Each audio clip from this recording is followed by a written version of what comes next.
Сәлеметсіздер ме, құрметті ата-аналар және балалар. Балалар, бүгінгі оқу қызметі математика негіздері. Тақырыбы сөредегі ойыншықтар, бір цифры және санымен танысу. Біз сабағымызды бастамас бұрын сергіту сәтін жасап алайық. Бір қадам алға, бір қадам артқа, айналады біздің паровоз. Қолменен шапалақтаймыз, аяқпенен топтаймыз. Иықты қозғап, ал енді секіреміз. Жарайсыңдар балалар. Ендеше балалар, біз сөредегі ойыншықтар туралы айтпақпыз. Біздің сөредегі ойыншықтар өте көп, өте әдемі. Олар әр түрлі материалдардан жасалады екен. Мысалы, жұмсақ ойыншықтар, пластмастан жасалған ойыншықтар, ағаштан жасалған ойыншықтар, қағаздан жасалған ойыншықтар және резинкадан жасалған ойыншықтар. Біз осымен қоса бір саны және цифрды өтетін боламыз. Бұл сабақта сендер бір саны нені білетін боласыңдар. Бір цифрын жазып үйренесіңдер. Балалар, біз бірінші қысқаша берілген санамақты бірге айтайық. Бір дегенім бірлік, бірліксіз болмас тірлік. Екі дегенім жаман, елім болсын аман. Әрқашанда біздің еліміз аман болсын. Әрқашанда алда жүрейік, ең бірінші жүрейік. Екі дегеніміз жаман, ешқашанда екі дегенді бағаны алмаймыз. Біз әрқашанда алда бірінші жүретін боламыз. Балалар, мына суретке назар аударайық. Ненің суретін көріп тұрсыңдар? Бұл сандар тізбегі. Ендеше осы сандарды санап шығайық. 1, 2, 3, 4, 5, 6, 7, 8, 9, 10. Жарайсыңдар балалар. Балалар, осы сандар тізбегі қандай цифрмен басталып тұр? Әрине, бір саны. Ендеше балалар, біздің сабағымыз бір санменен тығыз байланысты. Балалар, сабағымызды бастамас бұрын бейнероликке назар аударайық. Қане, бір санын оқып үйренеміз. Мынау бір бұтақ. Математикада бір зат бір цифрамен белгіленеді.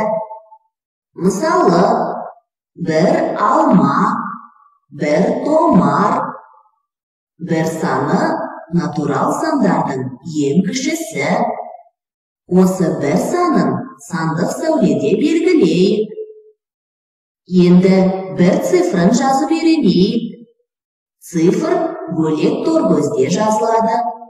Торгөздің ортасын табамыз. Оң жақтағы бұрышқа дейін түзу сызық сызамыз. Сосын қолымызды көтермей, астыңғы сызықтың ортасына дейін түзу сызық сызамыз. Балалар, бейнероликте көргендей бір санын жазыңыздар. Балалар, бұл сандық сәуле. Бір санын белгілейік. Сандық сәуле бір санынан басталады. Балалар, біз бір санын есімізге сақтай отырып, сандық сәулесін сызып, сандық сәуленің ең бірінші бір санын орналастырып жазамыз. Естеріңе сақтап, жаттап аламыз. Есте сақтайық. Санау бір санынан басталады. Бір саны бір затты көрсетеді. Көп заттардың ішінен бір затты бөліп алуға болады. Цифр бұл сандарды жазуға арналған белгі. Балалар, осы ережені жаттап алыңдар. Әрқашанда ұмытпай жаттап жүріңіздер. Жарайсыңдар балалар. Тамаша балалар. Олай болса, тапсырманы орындауға шақырамын. Бірінші тапсырма: бір ғана заттан бейнеленген суретті ата. Балалар, бұл суретті мұқият жақсылап қарап шығыңыздар. Бір ғана зат бейнеленген суретті ата. Бұл жерде қандай заттар бір ғана затты көрсетіп тұр? Жарайсыңдар балалар, барлығы дұрыс. Бұл жерде бір қол шатыр, бір шырша, бір кірпі, бір томар және бір стақан, шырын. Тамаша балалар, жарайсыңдар. Сіздердің жауаптарыңыз дұрыс. Екінші тапсырмаға назар аударайық. Бір санына тең заттарды көрсет. Балалар, суретті мұқият қараймыз. Бұл жерде бір санына тең заттарды көрсет. Қандай заттар бір санына тең екенін көрсетеміз. Тамаша жауап бердіңдер. Бір қуыршақ, бір қоншық, бір жүрекше, бір гүл. Жарайсыңдар балалар. Тамаша. Ендеше бұл көрсетілген бейнелер бір санына тең екен. Балалар, сабағымызды қорытындылау үшін соңғы тапсырманы орындаймыз. Қатені тап ойыны. Суретке қарап, қай жерде қате бар, атап өту қажет. Мұқият қарайық. Мына жерде саңырау құлақ. Ол бір санына тең деген екен. Санап көрейікші. 1, 2 саңырау құлақ. Келесі суретте жапырақ. Бұл жерде бір санына тең деген екен. Келесінде бір алмұрт. Келесінде жаңғақ. Жаңғақ неше жаңғақ екен санап көрейік. 1, 2, 3.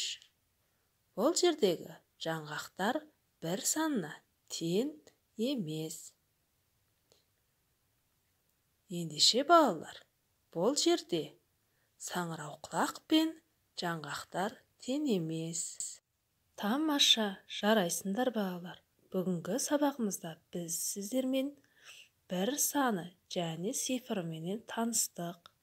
Және де топтың ішінен бір ғана затты таба алуды білдік. Бір цифрын жазуды үйрендік. Бір цифры бір затты белгіленетінін меңгердік. Сонымен қайса ойыншықтардың түрімен де таныстық. Жарайсыңдар балалар. Назарларыңа рахмет. Сау болыңдар.